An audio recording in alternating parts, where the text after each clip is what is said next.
Hey, Brandon. Yeah. What's up? Got a new gun coming for you. That's funky. I wasn't expecting one, but what do we have? Let's see what we got today.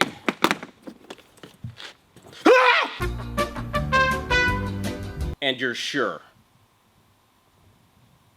Why? What is up, you sexy YouTube mother lovers? I just called and confirmed that yes, they did in fact mean to send this to me. For some reason. Which means only one thing. Today is a day that will live in infamy. An AR-15 video. Why they thought I was qualified to do a video with an AR-15, I have no idea. But we're gonna give it our heckin' best. But since we are doing a video with the other gun, there's a few things that I'm sure that we can do that'll kill this thing nice and good. This is a very, very expensive weapon from B7. This is a gun that I can absolutely not afford, so a very brave choice of them to send it to me. It may look like a very normal AR-15, but this sucker is light as hell. It's honestly cartoonishly light, looks like it should be a lot heavier, probably very difficult to machine, which is gonna make it all the sweeter to destroy it. Let's dig right in. Short again. And I compressed my back.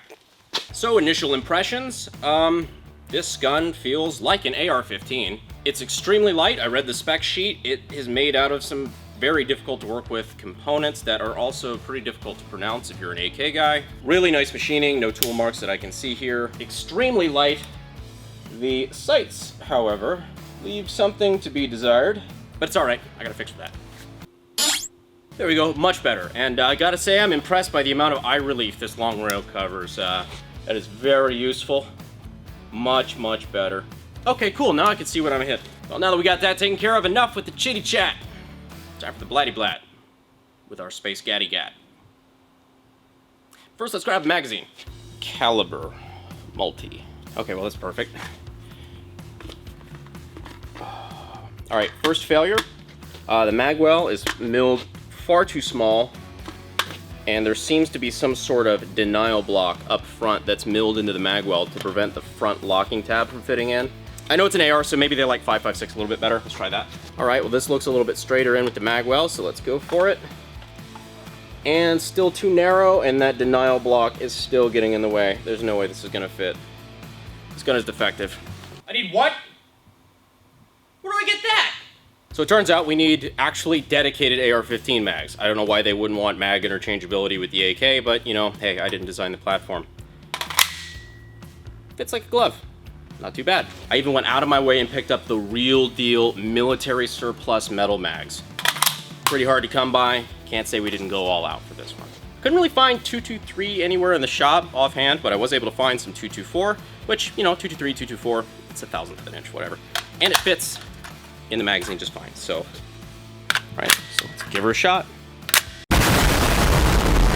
So, 1/1000 of an inch matters a lot. Good news is I was able to go to the local gun store and pick up some 223, aka 5.56, as AR-15.com tells me they're completely interchangeable with absolutely no problem. Let's go to the range. So we're out here on the range now. Got some cheap Winchester white box. And you know, it's kind of like the AK is known for its legendary reliability. The AR-15 is known to be an absolute jam-o-matic. So let's see how many failures we have in this first magazine. I'm not going to hold it against it if it can't compete, can't hang with the big dogs. I mean, hell, even its very nicely checkered failure button is ready for use. So let's go ahead and see what we can do here.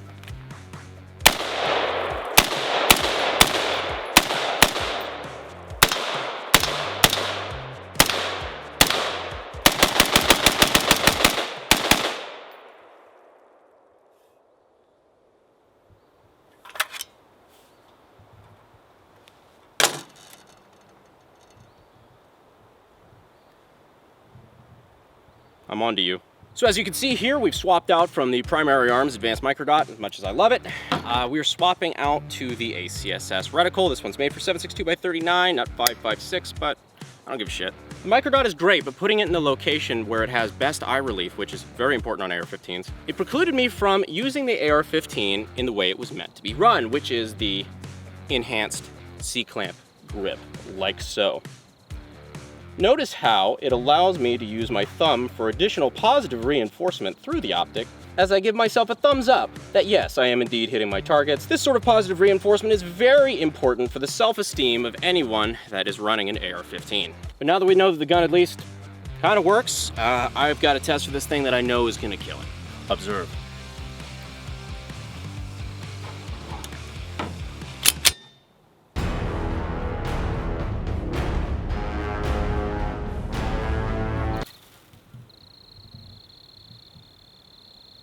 All right, let's shoot it.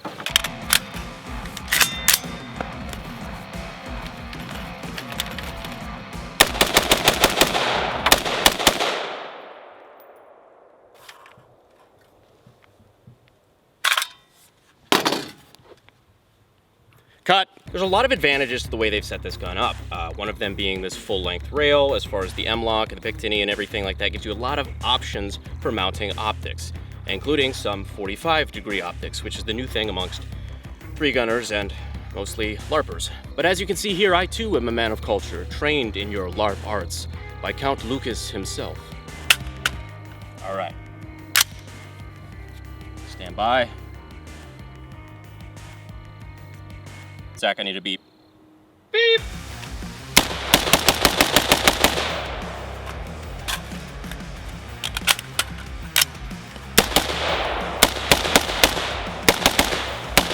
Perimeter check. Whoa, 180! Sorry.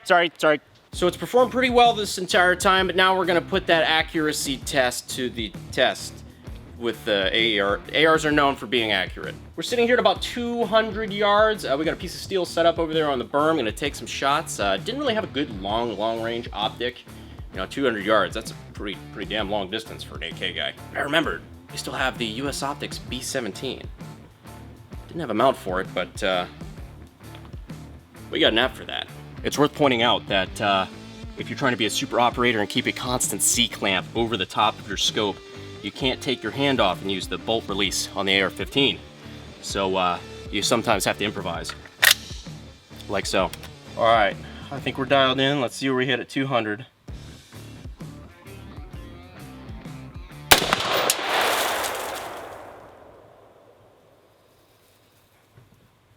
Hit.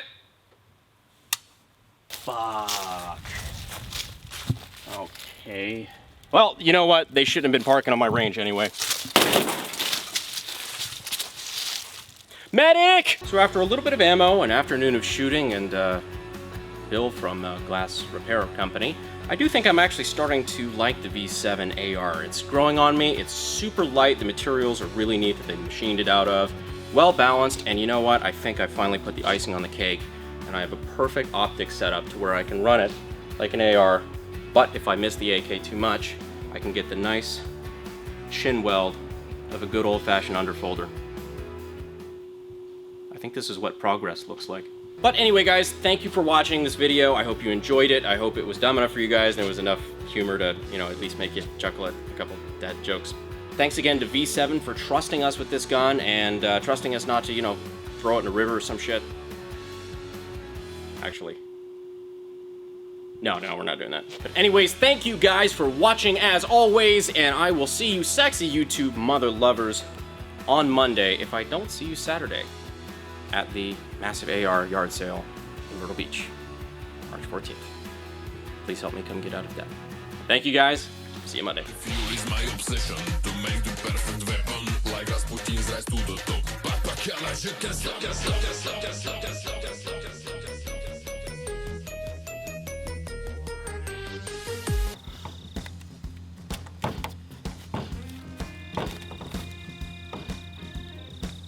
She ain't going nowhere. They allowed you to improvise. Fuck.